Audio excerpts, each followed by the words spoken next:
Hello and welcome to the video on topic 2b.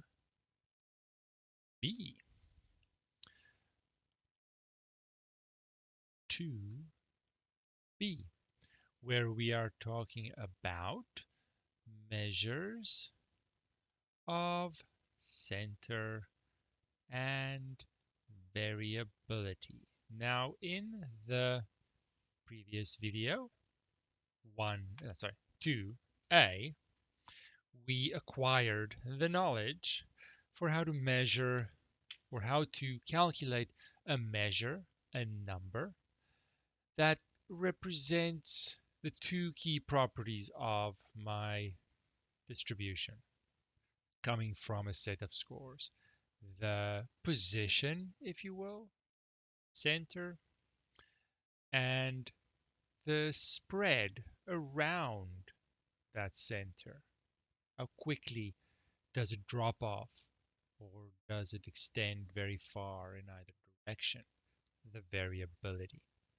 So all we're doing right now is we're going to look at an example, and I'm going to do number 13, which comes from the Statistics for Psychology book that we mentioned in the introduction video. I get different examples from different books.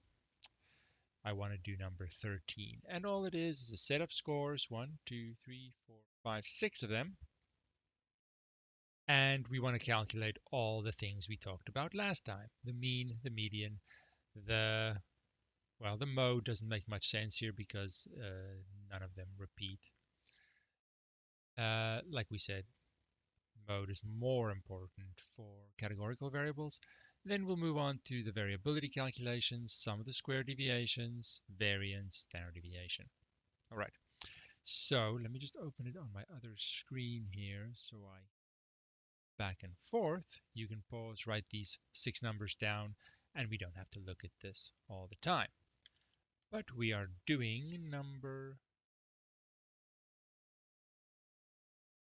So our scores, let's write them down here.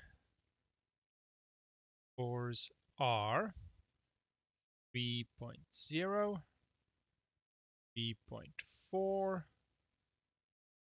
6, 5, 3.2. So that means our n is equal to 6. There are 6 of them. Now in these calculations, you're welcome to reference the formula sheet. So when it comes to the mean, we are using formula 2.1, which adds up all the scores, divides them by the number. That, because that is the first thing we want to do. But I want to write down here, I'm calculating the mean. So we're calling it M for mean. Sum of all the x values over n. Now the sum of all of these, I will have to do in my calculator. I'm using my Discord channel MathBot to do that. Let me just warm up MathBot and see if it's awake. Check if it's awake. Seems to be awake. Good job, MathBot. So now I want to add them all up. So let's do it. 3 plus 3.4 plus 2.6 plus 3.3 plus 3.5 plus 3.2, and we get, I want to show some work here, right? Some steps to just verify that I am in fact doing what I claim I do. And then we want to calculate, we get a sum of 19. We want to calculate 19 divided by 6. And we'll just round to, I don't know, 2 decimals should be fine. 3.1. That is the mean, 3.17. Let's reference the question again. Mean. Median is next. So, going to calculate the median. How do I do that? Well, I have to arrange the scores. Luckily, I only have 6. I can do it by hand, right? Smallest one, so let's say here, Use words. Say what you're doing. Arrange the scores. 2.6 is first. Check. Then 3.0. That one's done. Then 3.2. That one's done. Then E, and you can see that this will not be the easiest thing to do if I have a lot more scores to work with. But luckily, we're doing it by hand, so the question understands that number of scores can't be that big. So I have 6, so halfway in, these two, average them out, 3.2 plus 3.3, leave no stone unturned, show all of it. I can even do it in MathBot if you're not sure what that is. I'll need a bracket. 3.2 plus 3.3, close my bracket, divided by 2, and I get a random line, as well as the answer 3.25. So there is my median. Put a box around it. Median. They're pretty close, as expected.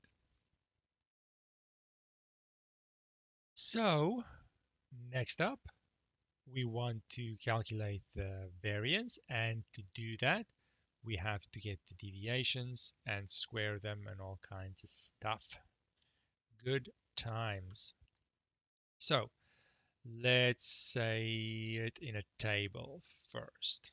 Well, I'm going to calculate the variance next, but to do that, I need some work first. I have my scores. Mean I have here is 3.17. So then I'll calculate the deviations. And then I will square the deviations.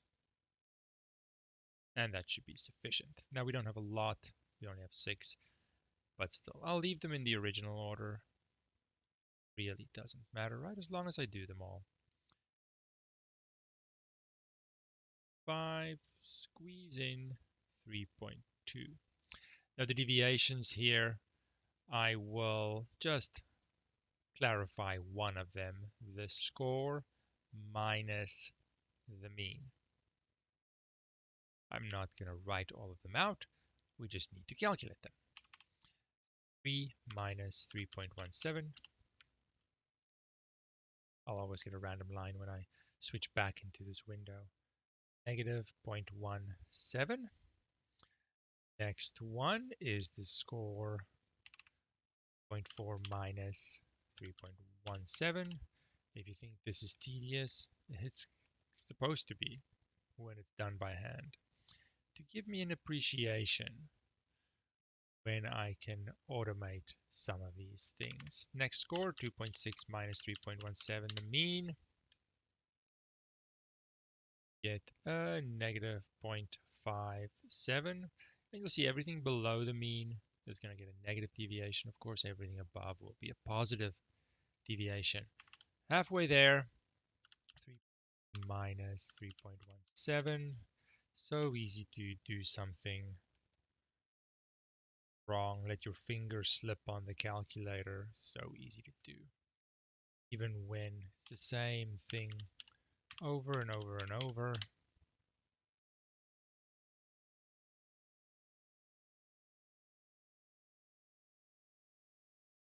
Out. Where was I now? I did not put two equal signs in.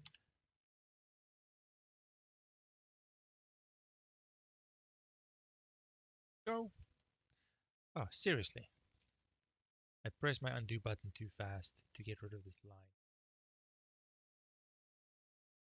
It is not happy with that. This way. Can I still draw?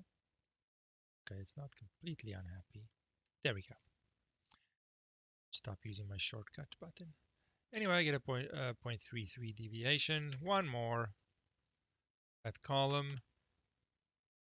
2 is the score minus 3.17. I just need to slow down with this drawing. 0.03. Now I have to square them. Now make sure, just in case it happens here or in other situations, don't round these temporary answers. I need to be as precise as possible. I can only round a final answer.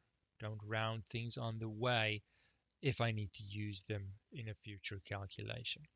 Now, the whole point of squaring is to get rid of the negative.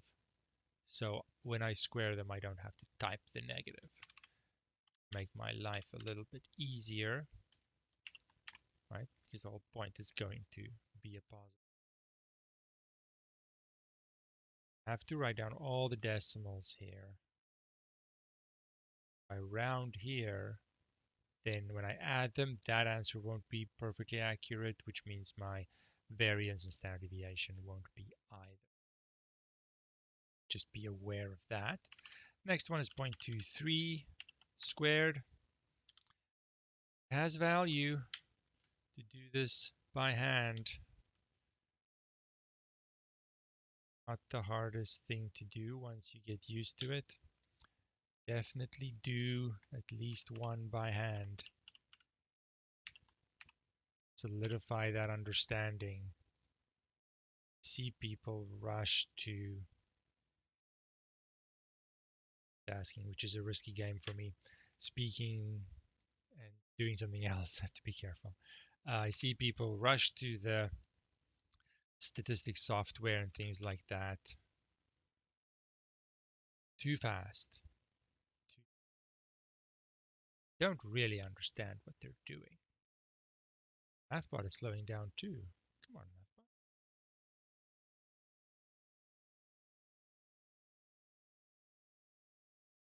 6, 9. Two more.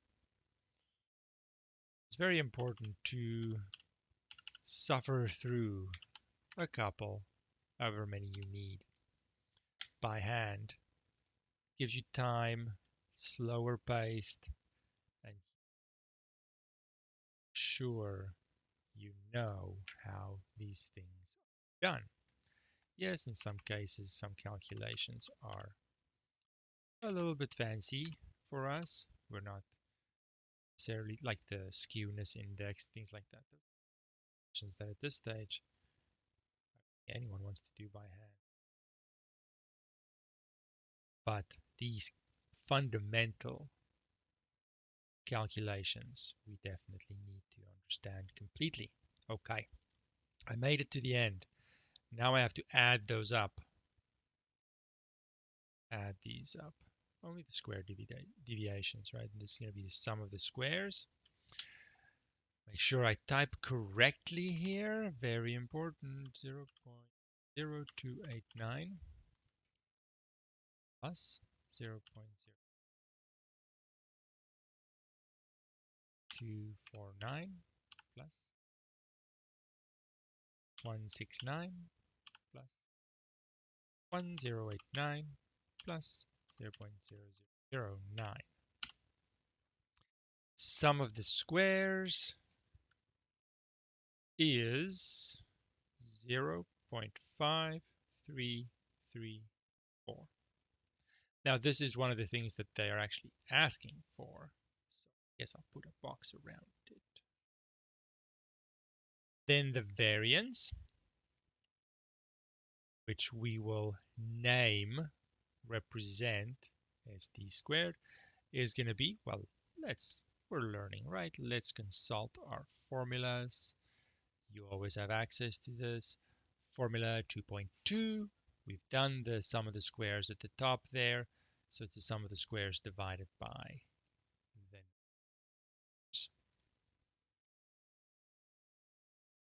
versions here. I've done this minus mean squared and then adding them up. That square sits a little bit. So it's the sum of the squares divided by how many there are. That means it's 0.5334 divided by 6. Let's see what we get. Are we still on the screen? Yes. Calculator time again. 0.5334 334 divided by 6. Now, be careful here as well. People often make rounding mistakes and they don't realize that if I round something and use it in the future, then my answer won't be correct. This is what I get. If I had to round this, I could say here it's approximately 0.089 if I want to round to two significant decimals, but let's not even bother. If it's a repeating decimal, it goes on forever. I definitely want to round that. But when I use it in the next part with the standard deviation, the rounded number, you know, that's simply going to be the square root of this. But in this case, luckily, I have a terminating decimal. Just be aware of rounding. Square root has this function in MathBot, 0.0889. That is going to be a longer one for sure. 0.0 if I round it. I'm going to write down the whole thing just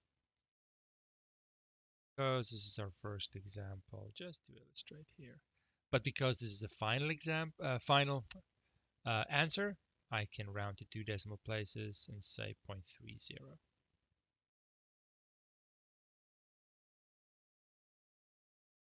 But be aware when I can round. And even if I present this, let's suppose later on there's a future calculation using the standard deviation. I present my answer as 0.30, but if I were to use the standard deviation, for example, in a further calculation, don't use this, use the precise value. Okay. Be aware of that. And there we go. Those were all the things that we covered in topic 2a. And we have now done number by hand. Next up, I want to do one by hand again, but using a spreadsheet to just make my life a little bit better. I still have to do a lot of it manually. It's not done for me and just popping out these key numbers. I'm still formula doing something that requires understanding, but the spreadsheet can make my life much, much nicer. Till next time.